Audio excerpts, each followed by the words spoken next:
Masih ada aku, cerita pendek oleh Syeda Ilma Amalia, dibacakan langsung oleh penulisnya. Disclaimer, video cerita pendek ini menggabungkan antara narasi audio dari penulis dan visual yang didukung oleh Canva AI, bertujuan untuk membantu daya imajinasi pendengar. Aku terbangun, entah di mana. Aku melihat ke sekeliling untuk memastikan keberadaanku sedang ada di mana. Aku berada di dalam sebuah rumah. Sepertinya ini rumah baru karena minim perabotan. Atau malah rumah yang penghuninya sudah bergegas untuk pindah. Karena aku melihat ada beberapa furnitur yang ditutupi oleh kain putih yang sedikit kucel warnanya terkena debu. Rumah itu sangat mungil ukurannya. Cocok jika hanya dihuni oleh sepasang suami istri yang baru saja menikah. Terdapat lahan taman yang luas ketika aku berjalan ke depan rumah. Lalu dibatasi dengan pagar setinggi pinggang orang dewasa. Batinku, aneh. Emang masih ada ya orang yang memasang pagar ukuran tanggung di zaman sekarang? Apalagi di dalam lingkungan perumahan yang padat penduduk. Aku melihat ke langit yang entah menunjukkan waktu fajar atau senja tersebut, antara pagi ataukah sore. Semuanya tidak jelas bagiku. Lalu, aku mendengar seperti ada suara seorang lelaki yang terdengar parau dan samar-samar. Suaranya seperti sedang merintih kesakitan.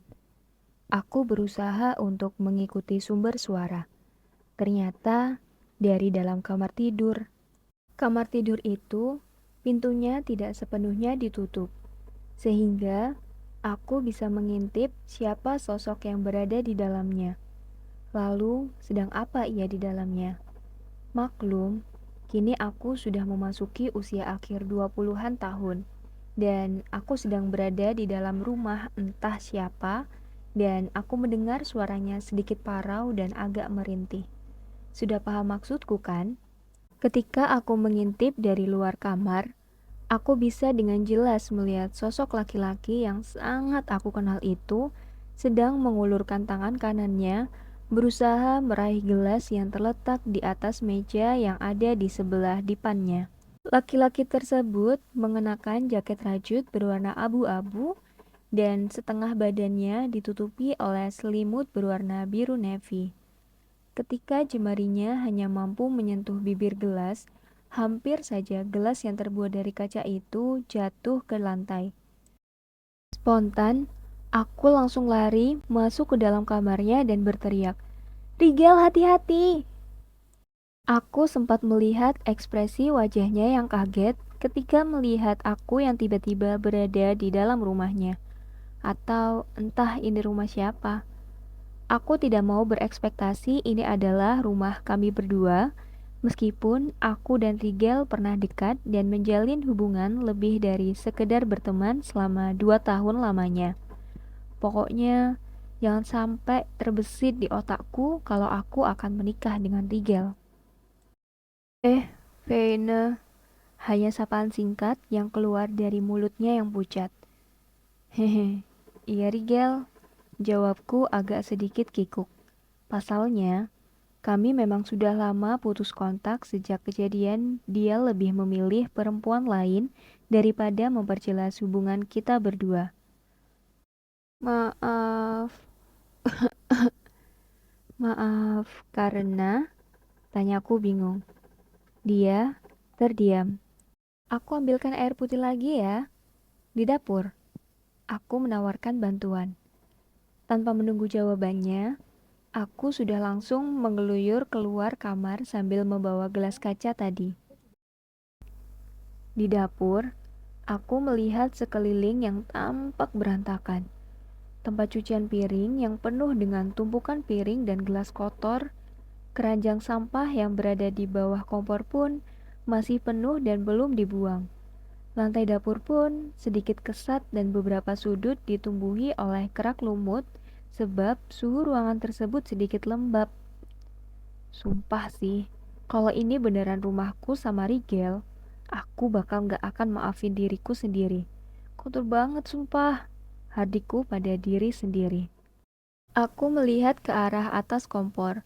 Di situ ada sebuah panci berukuran sedang. Aku mengintip ke dalamnya. Ada bubur. Aku pun berjalan menuju rak piring untuk mengambil mangkok dan sendok dengan sedikit menjinjit, karena lantainya sangat kotor. Aku berinisiatif untuk mengambilkan rigel makanan. Entah dia sudah waktunya makan atau belum. Aku menyalakan kompor, memanaskan buburnya sekitar 5 menit lamanya. Lalu, menuangkan sebanyak 2 entong ke dalam mangkuk, memberinya lauk, kecap asin, dan kuah yang telah tertata di atas meja makan. Rigel, makan dulu Gih, ucapku ketika sudah memasuki kamar tidur tadi sambil menyodorkan mangkok ke arahnya. Tak ada respon dari Rigel. Pandangannya kosong ke arah jendela kamar yang menghadap ke taman depan rumah. Rigel, hei, yuk makan dulu, seruku sekali lagi. Tiba-tiba, Rigel membuka mulutnya. Namun, mengucapkan satu nama yang aku benci sejak kejadian yang menimpa kita berdua. Kinanti, suaranya sangat lemah sekali. Aku yang mendengar nama perempuan itu disebut oleh Rigel membuatku sedikit kesal.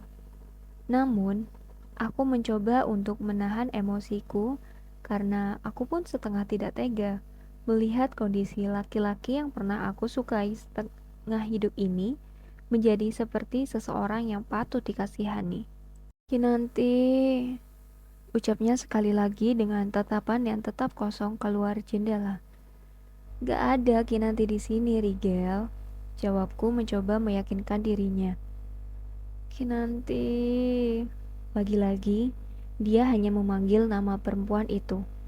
Perempuan yang usianya terpaut 5 tahun lebih muda dari Rigel. Aku melihat ke sekeliling. Tidak ada siapa-siapa di sini. Hanya aku dan Rigel. Aku benar-benar tidak mengetahui sebenarnya apa yang sedang terjadi di dalam rumah ini. Kalau memang ini adalah rumah tangga antara aku dan Rigel, lantas mengapa Rigel masih saja menyebut nama perempuan menyebalkan itu? Bahkan di saat dia sedang terbaring lemas di atas kasur seperti sekarang?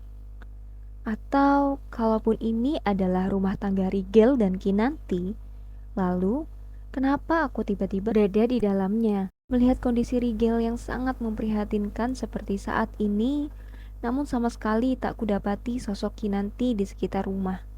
Kemana dia? Sebenarnya, apa maksud dari kejadian yang menimpaku hari ini? Kinanti.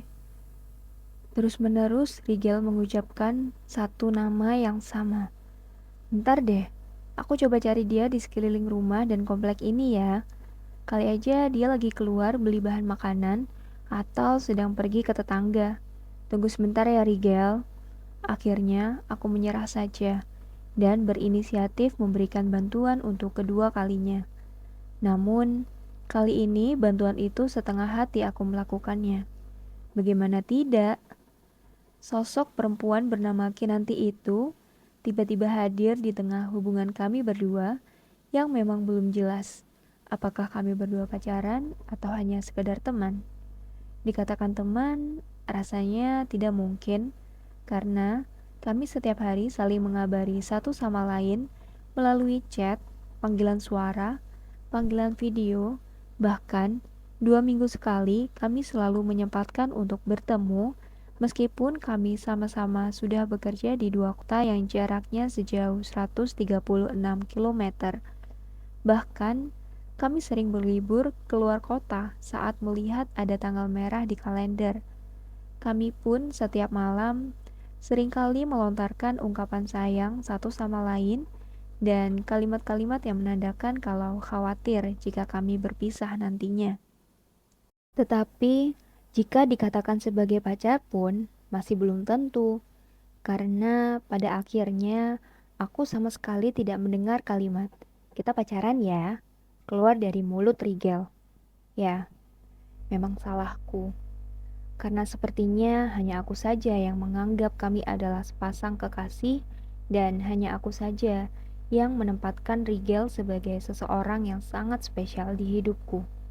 Terlebih, Rigel pernah mengatakan kalau aku ini sangat cocok untuk dijadikan sebagai pendamping hidupnya di kemudian hari.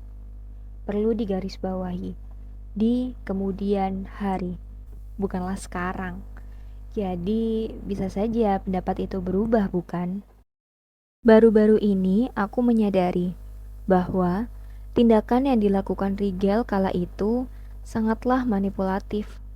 Dia berada di antara ingin bersamaku, tetapi seperti ada yang mengganjal di hatinya, sehingga tidak ingin bersama denganku untuk saat ini. Namun, di lain sisi, dia juga tidak ingin membiarkanku pergi, walaupun acap kali ia melontarkan jokes seperti, "Kamu kalau ada laki-laki lain, ya nggak apa-apa, jalan aja sama laki-laki lainnya. Yang penting aku masih mau sama kamu." Idih, aneh. Baru kali ini aku menemukan laki-laki yang labilnya sudah berada di luar batas kewajaran. Aku mencoba berkeliling lagi mengitari rumah yang luasnya tidak seberapa itu. Memastikan kalau memang tidak ada siapa-siapa lagi selain hanya aku dan Rigel. Aku berulang memanggil nama Kinanti dengan nada kesal dan sebal. Bolak-balik pula, aku berjalan melewati pintu utama dari luar menuju ke dalam rumah, begitupun sebaliknya. Mencoba memberitahu Rigel kalau tidak ada Kinanti di sekitar rumah. Namun tetap saja ia hiraukan omelanku. Ih, kamu kenapa sih dari tadi manggil Kinanti mulu? Dia itu nggak ada di sini, Rigel. Dari tadi yang ada di rumah ini cuma kamu sama aku. Ini rumah siapa juga aku nggak tahu. Yang jelas, aku dari tadi sudah muter ke sekeliling rumah, nggak ada Kinantinya. Nadaku mulai meninggi ketika aku baru masuk melangkahi pintu kamar. Rigel sudah memanggil namanya lagi. Emang Kinanti kemana sih? Emang dia nggak bilang apa-apa gitu ke kamu? Emang kapan dia perginya? Pergi ke arah mana juga masa dia nggak bilang sih ke kamu? Lagian kenapa sih mesti cari dia? Kan masih ada aku di sini. Aku pun mulai kesal dan memburuinya pertanyaan secara bertubi-tubi. Berbagai macam pertanyaanku tadi sayangnya hanya dibalas tatapan nanar dari Rigel. Tak lama kemudian, mulai terdengar isak tangis dari suaranya. Nanti. Sekali lagi ia mengucapkan nama perempuan sialan itu. Kini dengan air mata yang sudah berada di ujung kelopak matanya. Aku menghembuskan napas panjang dan berat sekali, berusaha untuk tetap mengontrol diri agar tak lepas emosi di hadapan Rigel. Aku pun berjalan mendekati dipan Rigel, mengambil posisi duduk di ujung bawah dipan, mendekati kakinya yang tertutup oleh selimut. Aku memberanikan diri untuk menepuk lutut kanan Rigel sembari berkata, "Dengerin aku, sekali ini aja. Kumohon, dengerin aku. Aku barusan sudah keliling ke rumah ini hampir belasan kali. Aku lihat di depan rumah, di halaman belakang, tanya ke tetangga sebelah, tanya ke satpam yang sedang jaga keliling komplek ini juga, masih belum ketemu sama Kinanti. Emangnya kamu nggak tahu dia perginya kemana? Dan apa dia nggak izin ke kamu kalau dia mau pergi?" Aku mencoba bertanya sekali lagi. Kali ini dengan nada memohon, serendah mungkin. "Please, Rigel, coba jawab pertanyaanku ini. Kalau kamu terus-terusan cuma manggil namanya dia aja, tanpa kasih penjelasan lebih, ya gimana aku bisa cari tahu posisi Kinanti sekarang ada di mana?" Perasaanku sangat campur aduk kali ini. Antara tak tega, tapi juga kesal. Entahlah, aku bertanya-tanya dalam hati. Mungkinkah ini hanya sebuah mimpi? Karena dari awal pun sudah tidak jelas alurnya. Bagaimana aku bisa terbangun di rumah Rigel? Terlebih, dia terus-menerus memanggil nama Kinanti tanpa henti. Tetapi, kalau memang betul ini mimpi, seharusnya aku tidak perlu merasakan khawatir sebegininya, bukan? Aku mencoba mencari petunjuk dengan berkeliling di dalam kamar. Barangkali bisa kutemukan sebuah figura yang memajang foto Rigel dan Kinanti yang menandakan kalau memang mereka berdua telah menikah atau semacamnya. Atau mungkin aku bisa menemukan secari kertas yang berisikan tulisan tangan Kinanti, memberitahukan kemana ia akan pergi. Atau mungkin telepon genggam Rigel yang dimana aku bisa mencari nomor Kinanti yang baru. Karena terakhir kali ia menghubungiku, aku langsung memblokirnya sebab aku tak tahan kala itu. Aku hanya ingin semuanya cepat usai. Ketika aku fokus mencari beberapa barang yang sudah menjadi targetku, aku sama sekali tak mendengar suara Rigel memanggil namanya kembali. Bodoh amat, pikirku. Yang penting aku bisa segera mendapat petunjuk. Sekitar 10 menit aku menelisik ke seluruh barang yang ada di ruangan berukuran 4 kali 3 meter itu. Tak satu pun figura yang menunjukkan foto Rigel maupun Kinanti berada di sana. Tetapi, tiba-tiba aku mendengar seperti patahan batu bata yang habis diinjak oleh seseorang di balik jendela kamarnya. Aku pun segera menyebabkan tirai jendela yang berwarna putih kumal bercampur debu itu. Sekilas, aku seperti melihat sosok perempuan sedang berusaha lari keluar meninggalkan rumah. "Hei!" teriakku kencang. Tanpa pikir panjang, aku pun langsung berlari keluar kamar, berusaha untuk menyusulnya. Ada untungnya aku selalu rajin workout tiap pagi, sehingga aku memiliki stamina yang cukup kuat untuk mengejar perempuan yang tadi sempat mengintip ke jendela kamar. Walaupun aku sudah dibuat kesal bukan main oleh Rigel. Akhirnya, aku bisa meraih pergelangan tangan perempuan itu dan memanggilnya. Kinanti! Dengan terpaksa, perempuan tersebut pun menghentikan laju larinya, lalu menoleh ke arahku. Kini aku bisa melihat raut mukanya dengan jelas. Ia tampak sama prihatinnya dengan Rigel. Hanya saja, ia masih diberi kesehatan sehingga masih mudah untuk pergi kemana saja. Kamu tuh dicari Rigel dari tadi, ucapku sedikit terengah-engah. Ia sempat sedikit meronta, ingin supaya genggamanku terlepas dari tangannya. Maaf mbak, tapi aku sudah gak bisa, jawabnya singkat. Diam. Tak lama kemudian, ia menitikkan air mata. Wajahnya makin memelas saat kutanya mengapa. Ia hanya menggeleng perlahan dan melepaskan tanganku dari pergelangannya. Maaf ya mbak, aku pergi dulu. Aku titip Mas Rigel ya, pamitnya sambil berlalu. Aku yang masih belum memahami situasi saat ini hanya menung sesaat melihat perempuan itu menghilang di ujung gang. Bingung, kesal, dan penasaran pun menjadi satu. Banyak sekali pertanyaan yang belum sempat kulontarkan padanya. Dia sudah memberi amanah baru. Bahkan, amanah itu pun aku juga tidak ingin menerimanya lagi. Buat apa pula aku menjaga seseorang yang sudah pernah memberikanku luka begitu mendalam di masa lalu? Aku memang sudah memaafkannya, tetapi aku tidak akan bisa jika harus berurusan lagi dengannya. Aku tidak ingin lagi membuka luka lama itu kembali dengan merawat Rigel setiap harinya dalam keadaan tak berdaya. Namun, di satu sisi, jujur, nuraniku tak sanggup setelah mengetahui sikap dari Kinanti seperti menolak bertemu dengan Rigel lagi. Meskipun aku tidak tahu menahu ada persoalan apa di antara keduanya. Sebelum keadaan ini semakin kacau balau, aku memutuskan untuk kembali sebentar menengok Rigel. Rigel, ucapku lirih.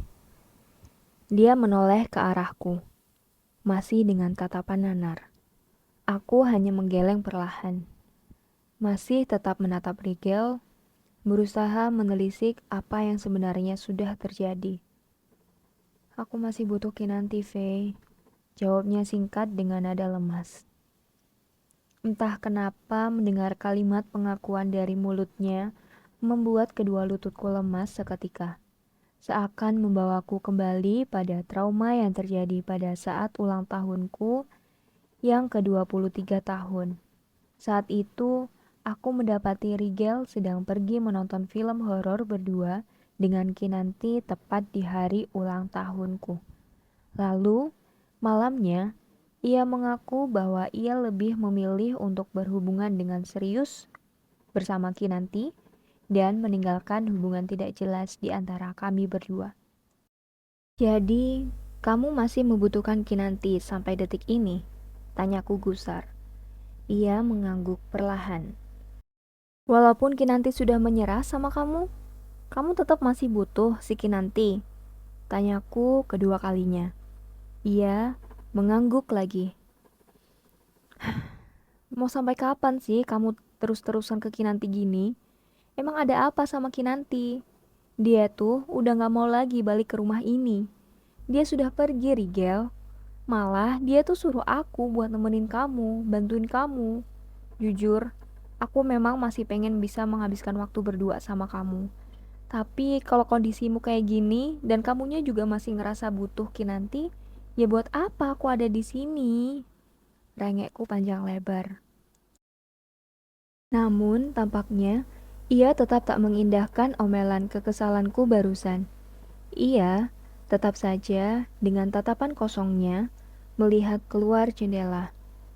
Kinanti. Aku memejamkan mata sambil menghembuskan napas dengan sebal. Saat lagi-lagi nama itu yang keluar dari mulut Rigel. Hingga akhirnya aku pun memutuskan sesuatu. Maaf Rigel, kali ini aku sama seperti Kinanti. Aku juga harus pergi ninggalin kamu. Aku gak bisa. Maaf.